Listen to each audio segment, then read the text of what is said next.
우리는 세상을 살아가면서 종종 예기치 못한 암초를 만날 때가 있습니다. 멀쩡히 잘 살던 와중 질고를 겪기도 하고 이 사소한 계획이 사소한 이유로 뒤틀어지기도 합니다. 그럴 때 우리 마음속에는 자연스럽게 불평과 원망이 싹트게 됩니다. 하나님, 도대체 왜 나에게 이런 귀찮고 힘든 일을 주십니까? 왜 제 소중한 시간과 에너지를 이런 쓸데없는 곳에 낭비해야 합니까? 그런 탄식이 터져 나올 때가 있는데요. 오늘 본문에 등장하는 사울이라는 청년의 하루가 바로 그러했습니다. 그는 그저 집안의 가축을 찾아 나선 평범한 아들이었습니다. 며칠 동안 산과 들을 헤매며 온갖 고생을 다했지만 그 결과는 실패였습니다. 시간 낭비, 체력 낭비, 감정 낭비처럼 보이는 하루였다라는 것입니다. 하지만 성경은 우리에게 그 지치고 헛수고 같은 걸음걸이 이면에 숨겨진 하나님의 계획을 보여줍니다. 오늘 말씀을 통해서 이해되지 않는 우리 삶의 작은 문제 속에 숨겨져 있는 하나님의 크고 세밀하신 손길을 발견하고 큰 위로와 확신을 얻는 시간 되기를 소망합니다. 본문 1절과 2절은 사울이라는 인물과 그의 집안 배경을 아주 화려하게 소개하며 문을 엽니다. 1절과 2절입니다. 베냐민 지파에 기스라 이름하는 유력한 사람이 있으니 기스에게 아들이 있으니 그의 이름은 사울이요 준수한 청년이라. 이스라엘 자손 중에 그보다 더 준수한 자가 없고 그는 모든 백성보다 어깨 위만큼 더 컸더라. 아멘. 이 성경이 묘사하는 사울의 가문은 대단했습니다. 그의 아버지 기스는 유력한 사람이었습니다. 이는 재산이 많고 사회적 지위가 높으며 군사적인 힘까지 갖춘 가문이라는 것입니다. 게다가 사울 본인의 외모와 조건도 완벽했습니다. 이스라엘 전체에서 그보다 더 잘생긴 사람이 없었고 키는 남들보다 어깨 하나는 더 컸다고 이야기합니다. 요즘 말로 하면 외모, 배경, 재력을 모두 갖춘 이 역대급 엄친아였던 것입니다. 부족할 것이 전혀 없어 보이는 인생입니다. 그런데 3절에 접어들자마자 이 완벽해 보이는 집안에 아주 사소하고도 귀찮은 문제 하나가 발생합니다. 3절을 보니 사울의 아버지 기스가 암나기들을 잃고 그의 아들 사울에게 이르되 너는 일어나 한 산을 데리고 가서 암나기들을 잃은 것을 찾으라 하매. 아멘. 그 당시 암나기는 가문에서 아주 중요한 자산이자 교통수단이었습니다. 그런데 그 귀한 암나기들을 잃어버리게 된 것입니다. 아버지는 아들 사울에게 종 한 명을 데리고 가서 나귀들을 찾아오라 명령을 합니다. 사울은 아버지가 시키는 대로 군말 없이 순종하여 길을 떠나게 됩니다. 4절을 보면 그들의 여정이 얼마나 험난했는지가 고스란히 드러납니다. 에브라임 산지를 뒤지고 살리사 땅을 찾아보고 사하림 땅과 베냐민 사람의 땅까지 이 사방팔방을 헤매게 됩니다. 지도를 놓고 보면 엄청난 거리를 걸어 다닌 것입니다. 발에 물집이 잡히고 온몸이 땀으로 범벅이 되었을 것입니다. 그런데 성경은 반복해서 이렇게 기록합니다. 찾지 못하니라. 그곳에는 없었더라. 또 찾지 못하니라. 여기서 우리는 아주 중요한 영적 진리 한 가지를 깨닫게 됩니다. 인간은 아무리 외모가 뛰어나고 배경이 좋고 능력이 많아도 당장 눈앞에 암나기 한 마리가 어디로 갔는지조차 알지 못하는 연약한 존재라는 것입니다. 사울은 남들보다 어깨 위만큼 키가 커서 멀리 내다볼 수 있을 것 같지만 정작 몇 미터 앞에 있는 나귀의 행방조차 알지 못했다라는 것입니다. 우리의 인생도 이와 같습니다. 내 지식과 배경을 믿고 당당하게 인생의 길을 나서지만 당장 내일에 어떤 일이 일어날지, 내 자녀의 미래가 어떻게 될지, 이 위기를 어떻게 헤쳐나가야 할지 몰라서 인생의 광야에서 찾지 못하니라를 반복하며 방황하는 것이 우리 인간의 현주소라는 것입니다.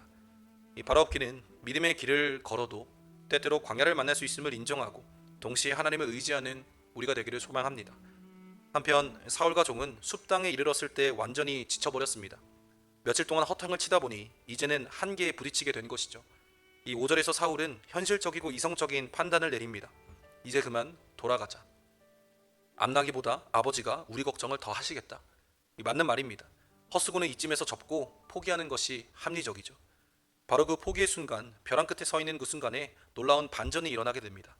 함께 동행했던 이름 없는 종이 생각지도 못한 제안을 던집니다.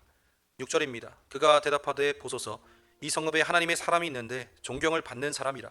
그가 말한 것은 반드시 대응하리니 그리로 가사이다. 그가 혹시 우리가 갈 길을 가르쳐 줄까 하나이다 하는지라. 아멘.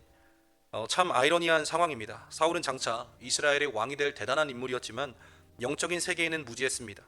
그 성읍에 위대한 선지자 사무엘이 살고 있다는 사실도 하나님의 능력이 어떠한지도 알지 못했습니다. 이 사울의 눈은 육적으로는 높고 뛰어났지만 영적으로는 닫혀 있었다라는 것입니다. 반면 이름이 기록되지도 않은 이 가문의 종은 영적인 눈이 열려 있었습니다. 문제가 풀리지 않고 인간의 계산이 끝난 바로 그 자리에서 하나님의 사람에게 나아가 기도해 봅시다. 하나님의 지혜를 구해 봅시다라고 이 영적인 대안을 제시하는 것이죠. 이것이 바로 하나님이 우리 삶에 동역자를 붙여주시고 공동체를 주신 이유입니다. 우리는 때로 문제에 매몰되어서 영적인 침체에 빠지게 되면 아무것도 보지 못합니다. 그저 낙심하고 포기하려고만 합니다. 바로 그때 하나님은 내 주변의 믿음의 지체들을 통해 또는 식구들을 통하여서 혹은 강단에서 선포되는 말씀의 은혜를 통하여서 낙심하지 말고 하나님의 도우심을 구하라, 우리가 그런 말을 듣게 되며 우리의 방향을 돌리게 하신다라는 것입니다. 더욱더 귀한 것은 사울의 태도입니다. 사울은 주인 행세하면서 종의 말을 무시하지 않습니다. 되려 내 말이 옳도다, 부하의 영적인 조언을 겸손하게 받아들이게 됩니다. 7절에서 8절을 보면 하나님의 사람에게 드릴 예물이 없다고 걱정하는 사울에게 종은 마침 자기 주머니에 있던 작은 은조각이 있으니 이것을 드리자고 꺼내놓습니다. 사울은 그 작은 제안에도 순종하여서 선지자가 있는 성읍으로 발걸음을 옮기게 됩니다. 여러분, 우리가 내 고집, 내 이성, 내 판단 내려놓는 것이 당연히 쉽지 않은 것이지만 우리가 그렇게 실천하며 나아갈 때 영적인 권명과 조언의 귀를 기울이며 발걸음을 돌리게 된다는 것을 깨닫기 원합니다. 우리가 나를 내어놓을 때가 하나님의 역사가 시작되는 출발점이라는 것을 기억하기를 소망합니다. 오늘 본문 전체를 보면 이 모든 과정은 그저 우연히 일어난 운 좋은 이야기처럼 비춰집니다. 하필이면 수많은 날 중에 나귀를 잃어버린 것, 하필이면 가도 못 찾고 사무엘이 사는 성읍 근처까지 흘러들어온 것, 하필이면 그 타이밍에 종이 사무엘을 기억해낸 것, 또 하필이면 종이 주머니에 작은 은조각을 가지고 있었던 것, 이 모든 것이 우연처럼 겹쳐서 이 사울이 사무엘을 만나게 된 것으로 보여집니다. 그러나 성경 전체의 맥락을 보게 되면 이것은 결코 우연이 아니었습니다. 이후에 15절 16절을 보게 되면 하나님께서는 이미 사울이 오기 전날에 사무엘에게 말씀하십니다. 내일 이맘때 베냐민 땅에서 한 사람을 내게 보낼 것이다. 너는 그에게 기름을 부어서 내 백성 이스라엘의 지도자로 삼으라.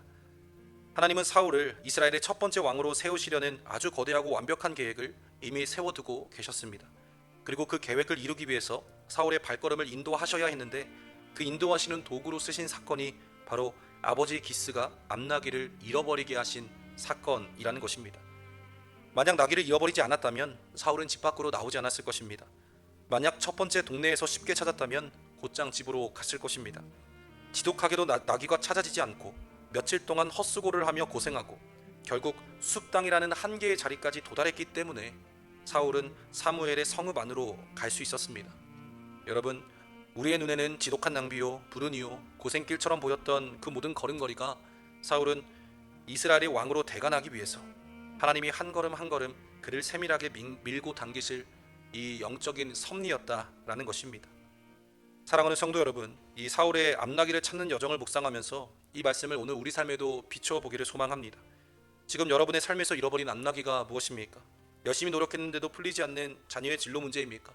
혹은 밤잠을 설쳐가며 애써도 도무지 제자리 걸음인 이 사업과 직장과 혹 재정의 문제입니까? 혹은 오랫동안 기도해왔지만 아무런 차도가 보이지 않는 이 건강의 연약함입니까? 하나님, 도대체 언제까지 이 고생을 해야 합니까? 내 인생은 왜 자꾸 이렇게만 꼬여갑니까? 우리가 그렇게 사울처럼 사방을 헤매면서 지치고 또 낙심하지는 않으신지요? 오늘 본문은 우리에게 분명히 선포합니다. 예수 그리스도를 믿는 하나님의 자녀들의 인생에는 결코 의미 없는 낭비란 없다라는 것입니다. 우리의 눈에는 지독한 허탕인 것 같고 우연한 불행 같아 보여도 신실하신 하나님께서는 이미 그 사건을 통해서 우리에게 예비하신 사무엘의 자리, 즉 은혜의 자리, 사명의 자리로 인도하고 계신다라는 것입니다.